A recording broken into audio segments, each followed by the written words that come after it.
সবাই রান্না জানে না, কিন্তু কিছু মানুষ আছে যারা এক কাপ চা বানিয়ে পুরো একটা গল্প বানিয়ে ফেলতে পারে। আমি ঠিক তেমনই একজন।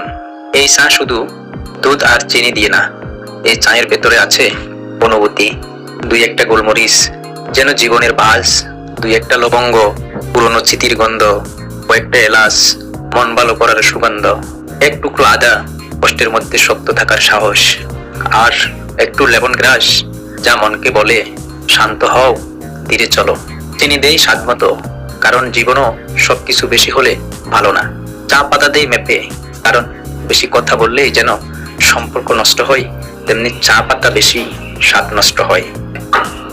কিছুক্ষণ পাকিয়ে নেই, যেন জীবনের তিক্ততা গুলো আলাদা হয়ে যায়। এই পাকানোর মধ্যেই আমি নিজের সাথে একটু কথা বলি, কেউ শুনে না, তবু মন হালকা হয়।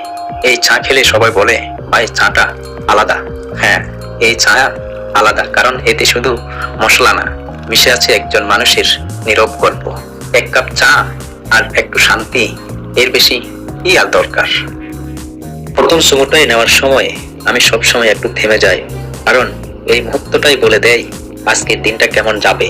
এই এক কাপ চায়ের সামনে সব মানুষ সমান, ধনী গরিব না, বড় ছোট না, শুধু মানুষ আর তার ক্লান্ত মন। কিছু মানুষ সিগারেট শান্তি খোঁজে, কেউ মোবাইলে ডুবে থাকে, আর আমি আমার শান্তি খুঁজি এই এক কাপ গরম চায়ে। যদি কখনো মনটা ভারী হয়ে যায়, এক কাপ চা ভালো বানান, দেখবেন চা শুধু শরীর গরম করে না,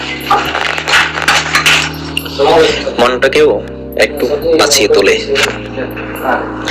এক কাপ চা হাজারটা অনুভূতি।